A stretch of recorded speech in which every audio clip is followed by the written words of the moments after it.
like to introduce our keynote speaker, Peter Szolovits, and he doesn't know it yet. But I've been a long-time admirer of his because when you're interested in artificial intelligence in medicine, one of the first names that come up when you Google and when you look at things is Peter Szolovits, because he's been at this for a very long time. And I only found out until recently that he's actually not a physician, but a PhD in computer science, because he talks like a physician who understands how to make decisions, and I was so impressed by that. So with that, we're going to, he doesn't know it yet, but he's going to get a special award from this meeting for his work in intelligence in medicine. Thank you. Okay.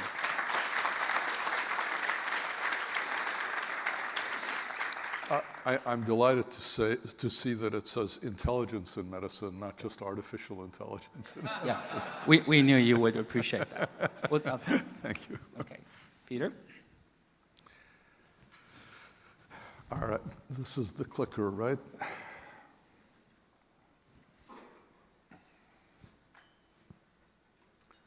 How do I make the slides go?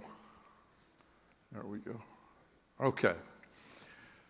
Well, good morning. One of the disadvantages of having white hair like I do is that people turn to me and say, well, tell us about the past. And so I'm going to do that a little bit. And I'll start off with a 1970 article by one of my early mentors, Bill Schwartz, who passed away about 6 years ago. And he wrote this really visionary piece in the New England Journal of Medicine in 1970 called Medicine and the Computer, the Promise and Problems of Change. And he predicted a bunch of really interesting things that are still remarkably acute in terms of what we can expect from the grand and glorious future.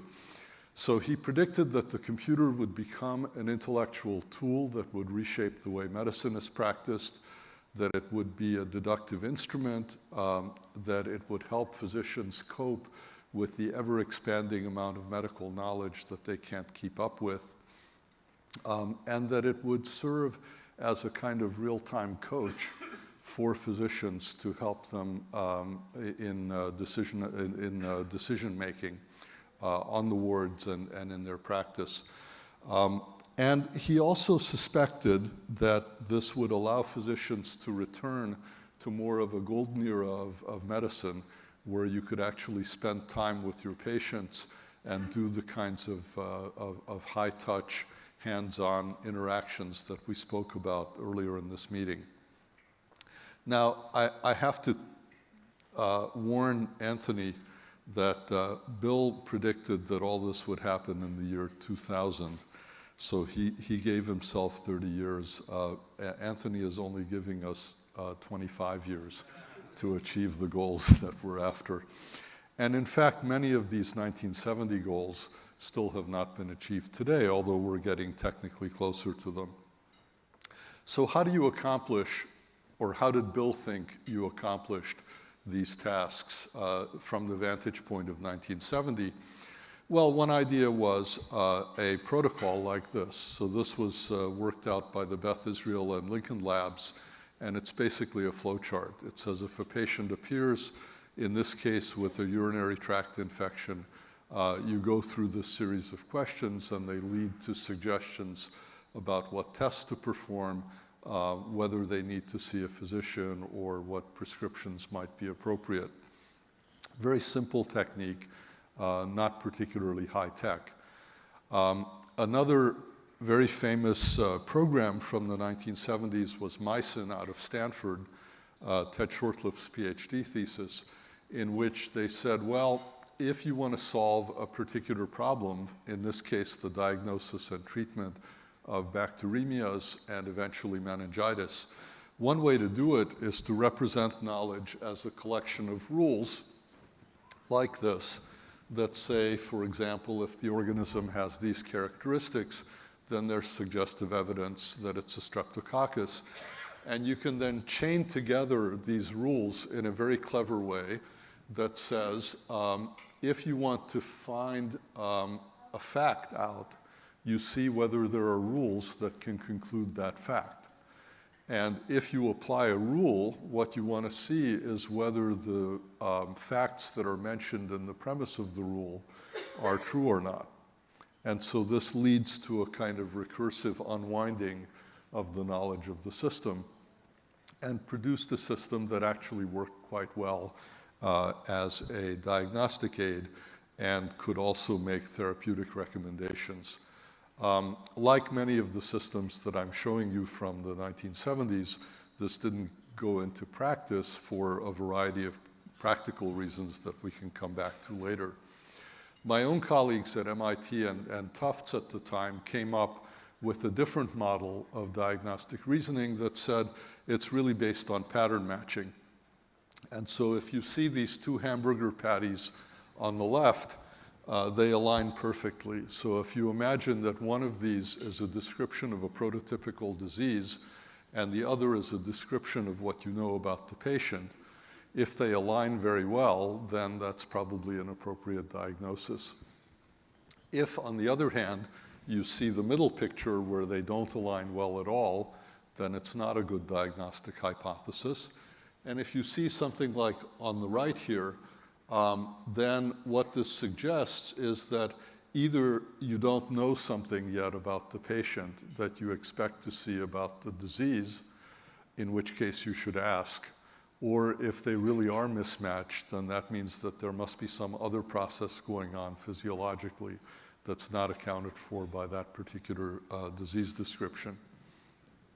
So they built a program called the Present Illness Program that starts with initial complaints, guesses a suitable hypothesis, and then uses that hypothesis to guide questioning. So it becomes an active program that's not only responding to data that's being fed to it, but actually makes suggestions about how to find out more information. Hypotheses are activated by highly suggestive findings. So if you hear something from a patient that makes a certain hypothesis pop into your mind, or the computer's mind in this case, then it becomes an active hypothesis. And they're deactivated, confirmed, or rejected based both on logical criteria and on probabilistic reasoning. And failure to satisfy expectations is the strongest clue to a better hypothesis. And in fact, my observation is that this is very much like the scientific method. So surprisingly, doctors seem to be scientists in what they do during their day-to-day diagnostic and therapeutic reasoning. Here's just an example of one of the frames from that program for nephrotic syndrome. You see that it lists a number of findings, some logical criteria. I've omitted the probabilistic criteria. And then there are relationships to other diseases and other syndromes that help to put this in context. And the program reasoned along these paths. They had a very fanciful way of representing this. This is what is in the mind of the computer. And by implication, maybe in your mind as well as you're doing diagnostic reasoning, these balls and sticks represent a knowledge structure. And as new facts are delivered, are described, then the structure changes by being drawn to those facts and generating the behavior of the program. Well, so that was the 1970s. And at the time, the most crucial thing that you have to realize is that we had absolutely no data. Paper charts were the norm at big hospitals. I used to joke that if one of my students came up with an interesting new program and was able to go to the hospital, abstract one case from the paper charts and demonstrate that the program worked well on it, that was worth a master's thesis. And if he was able to abstract 3 cases and show that the program worked well on all 3, that was probably a pretty good PhD thesis. And of course, now we're living in a very different era. And starting around 1990, the Institute of Medicine said, you know, when doctors do things to patients, they're actually performing experiments because they don't know what the outcome will be. And so what we should be doing is recording all of the data as we perform those natural experiments in order to give us a basis to learn from. And if we can do that learning, then we can advance medicine in a very empirical way by saying, well, these are the kinds of interventions that seem to work well in this type of patient, or vice versa. And so what we need is to collect this comprehensive set of data, all the clinical data, social, demographic, behavioral, everything that's captured in the healthcare system. And then, of course, as science and technology progresses, we can also collect genetic data, gene expression data, as you've been hearing at this meeting, environmental factors, metagenomic data, physiological response to life situations, all the wearables and so on that collect data about us. And then, of course, we need a technical infrastructure to be able to store that vast amount of data. So if we have that, then we take this sort of meat grinder view that says we take all that data, we grind it into a set of features, and then we can build predictive models that say, okay, I can predict the outcome for this patient as some function of all those features, all those facts that I've collected about them. So then the question is, what's the form of that model? And so if we could do this, we can do decision support for patients, for providers, for institutions and public health, for researchers. And the key is to be able to predict the future based on what we know about the present. And I love this Yogi Berra quote that probably many of you have heard. It's tough to make predictions, especially about the future. So I could try to teach you a semester-long course in machine learning in the next 5 minutes, but I think I won't do that. But I will just blast through a few of the kinds of models that people use. So a naive Bayes model basically says that all the observations you make depend only on what disease you have. So that's a very simple one and was explored a lot early on. A bipartite graph model says you may have multiple things wrong with you, each of which can explain some of the symptoms, and you want the model that is the most likely explanation of all the things that you know about a patient. A Markov model adds temporal reasoning to it, so it says that your state now depends not only on the observations that we make now, but also on what your state was in the recent past. Bayesian network model generalizes this to say we can build a model that uses all of the dependencies, all of the probabilistic dependencies, and train this model from the data that we have about large populations of patients. An influence diagram adds to the Bayesian network model the ability to represent decisions and choices and utilities of outcomes. So it's a richer framework. In practice, logistic regression is used a lot. If any of you have used things like acuity scores, they're almost always based on this kind of logistic regression idea. It's essentially a linear sum of a bunch of terms that represent different features of a patient squashed into a 0 to 1 probability range, and is very useful. Nowadays, we hear about, how many of you have heard about deep neural networks? So a few. So this is the hot new idea. It's worked very well in speech understanding and in image understanding. Google has been a big pioneer of this. And there's a very clever idea here, which is if I take my input data, these x1 through n, and I put them through a series of layers that all look like logistic regression layers, but that cascade one upon another, and that get smaller.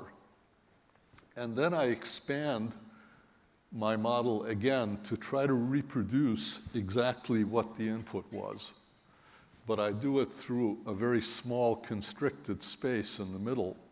What I'm doing is I'm forcing this learning technique to come up with an optimal representation that can compress the value, the meaning of this data, and most accurately reproduce the data. So that's very clever, because now what I can do is, instead of reproducing the data, I can now say, oh, these are the outcomes that I'm actually interested in. Things like mortality, various morbidities, readmission rates, et cetera. But it should be the case that this compressed representation is a good way of being able to predict those, just as it's a good way of being able to reproduce the original data. So this is the hot new idea of the last couple of years. Well, let me just give you a few examples. My colleagues at the Beth Israel and MIT have been working for about 15 years on building a database called MIMIC, which now contains about 60,000 ICU stays, and it's a very comprehensive data set. And so we decided to try to use this data in order to do mortality prediction, 30-day mortality prediction, and compare it to various acuity scores like SAPS-2. And then we wanted to apply the same methodology to predicting other interesting things besides death, like therapeutic opportunities or risks of degradation. And just to summarize, what you wind up with is, whereas SAPS, which is sort of the standard, gives you an area under the ROC curve of somewhere in the low 0.8 range, the models we're able to build come just under 0.9, about 0.88, 0.89, by using the techniques that I've been describing. And more interestingly, because we're kind of bored of predicting death, everybody predicts death because it's a pretty certain outcome. It's rarely wrong in the database. But we're actually much more interested for decision support in predicting things that are useful practically to a doctor. And so, for example, can we predict whether somebody can be weaned from a vasopressor within the next 12 hours and not have to be put back on the drug for at least 4 hours? And there we're getting AUCs of, as you see, about 0.8. If we combine that for patients who survive for 30 days, we get a slightly better predictive accuracy. If we look at whether we can wean somebody from an intra-aortic balloon pump, which is something you don't want to take out and have to put back in, then we're getting, again, AUCs in the low 0.8s. Septic shock and acute kidney injury are both conditions that you'd like to be able to give warnings about, and we can predict those at slightly higher and slightly lower levels. Now, where does the old idea of modeling human expertise come back into this story? Because when machine learning became popular about 20 years ago, there were people who said, well, we should just throw out all the textbooks and relearn everything from data. But I'm going to claim that that's really a bad idea, because over the course of millennia, we've actually learned something about how the human body works. And it would be very difficult to take something like our ICU data set and get a computer to figure out, for example, that the heart pumps blood, which is something we've known for a very long time. And so one idea we've pursued is to say, well, if you look at the vast amount of data that we're collecting about patients today, these machine learning techniques don't know what the meaning of any of those data are, and therefore they combine them as if they were all equivalent. But that's not really true.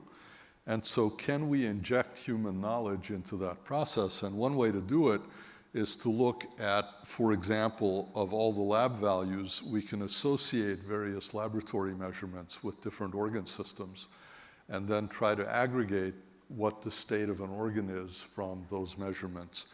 And if you do that, you wind up with, in this particular study, a set of 10 categories that are ordered by what the computer thinks is the severity of illness. And as you see on the bottom graph, those correlate pretty well with actual mortality experience of those patients.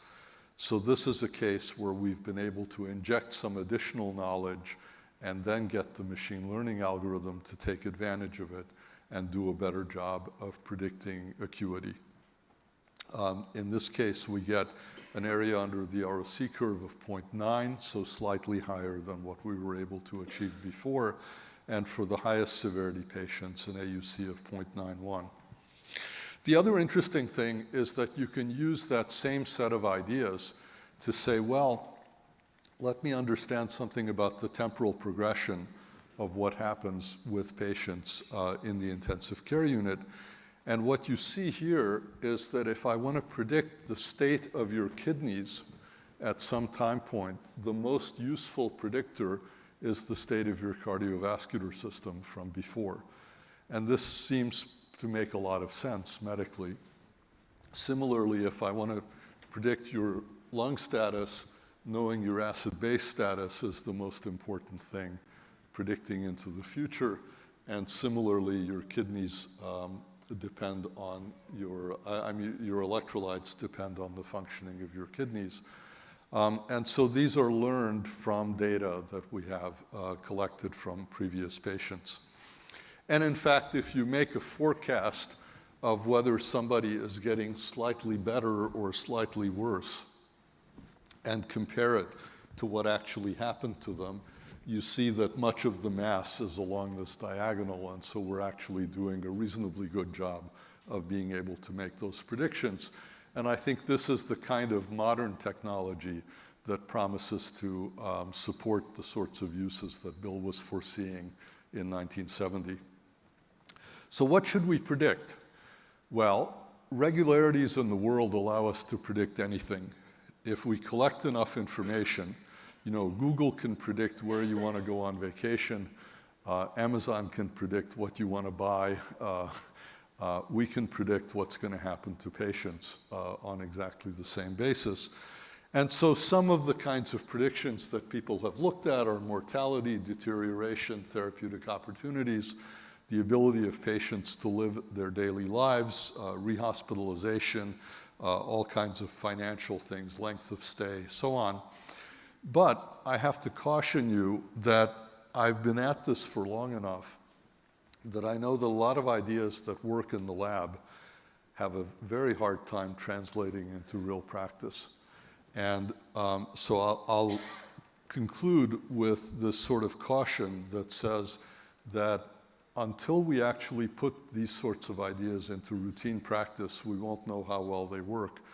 And the reason is because they will almost invariably require changes in the hospital workflow, various regulatory and legal kinds of complications, overcoming skepticism. And so your point, Anthony, about collaboration and about a convolution of these different domains is absolutely important. So I list all the people who have supported my work and have worked with me, and that's the end. Thank you.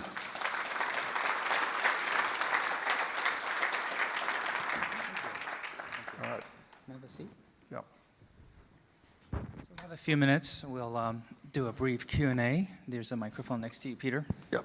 So we talk about convolution or getting these two areas of discipline and together. I see biomedicine and computer science, mathematical sciences coming together, but how, as we head towards 2040, with so much data now being available for biomedicine, how do you see this process potentially accelerated? And you've been in this area for 20, 30 years now. 40. 40, okay.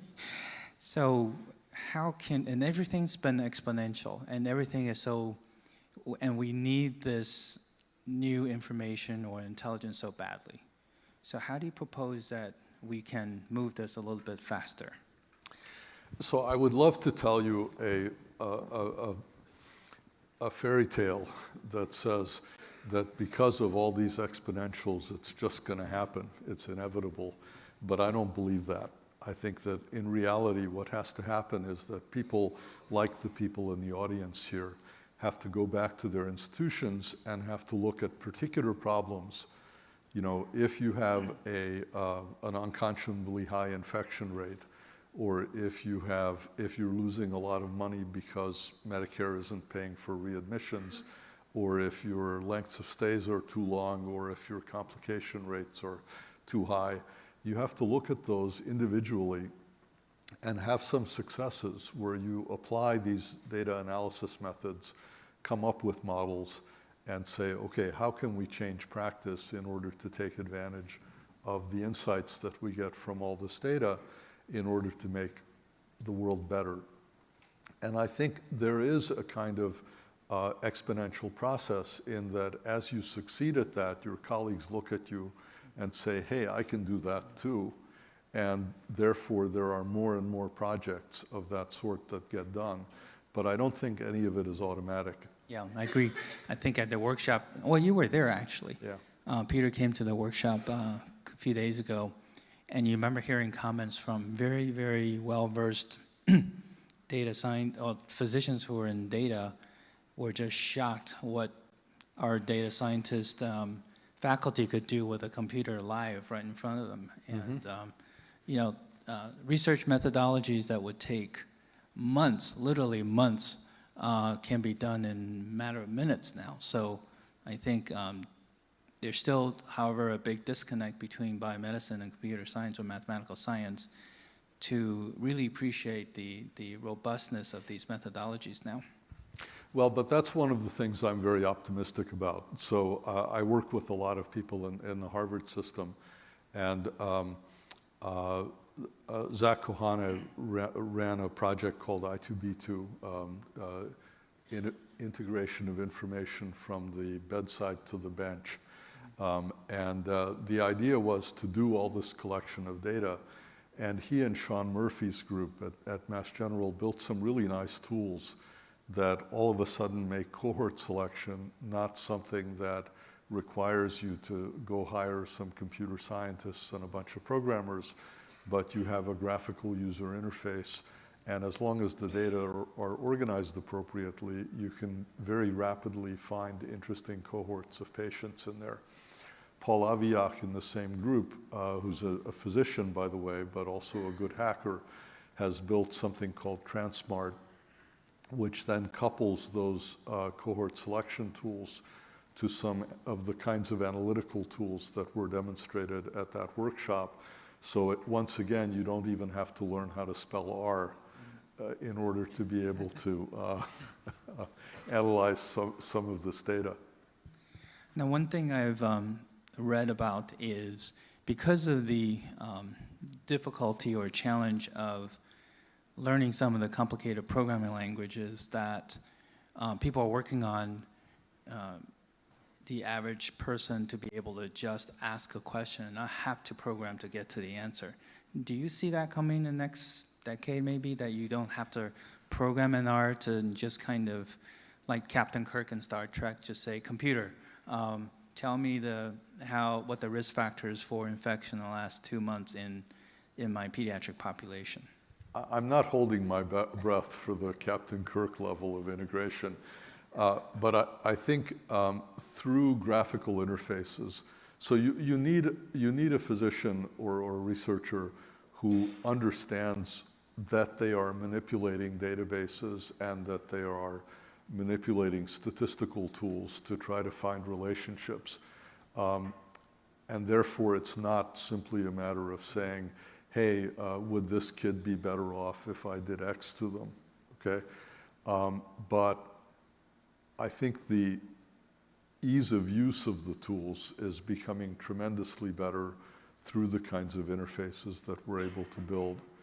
I think there are definitely people in my field who would love to achieve exactly what you're talking about, but I just don't see that as happening quickly enough, because I think there isn't enough shared context between the computer tools and what the user wants to be able to take a very vague description of what they're interested in and have the computer be able to translate that into the right specific implementation.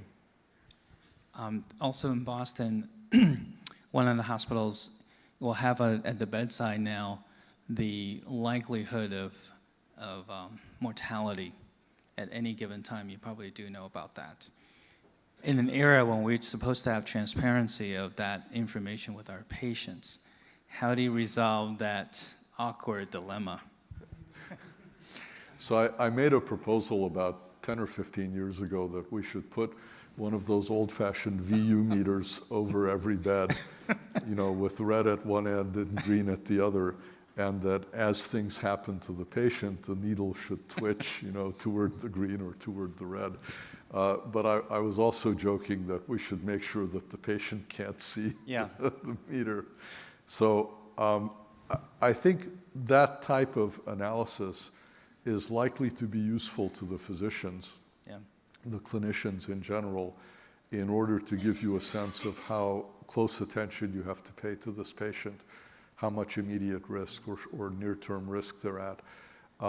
It's a very difficult sort of sociological problem to see how, to what extent should you expose this to the parents of a child or to a patient themselves.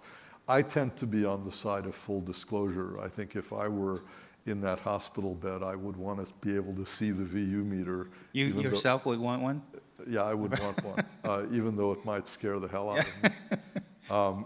But I'm sure there are other people who would just like to say, no, Dr. Chang, you take care of me and I'll trust your judgment and everything. One last question, and we have a lot of young people in the audience as well. Can you give them, or us, all of us, one important takeaway and one prediction about the future? Well, let's see. One important takeaway is find something that you're passionate about, and hopefully that not everybody is passionate about, so that you can have some competitive advantage over the people who are working on other things. And then work real hard and plug away at it and take advantage of all the advice and all the support that you can get from people around you. And the prediction? The world will keep getting better and better. It's a pretty safe bet. Okay. With that, can we give Dr. Peter Szolovits a round of applause, please?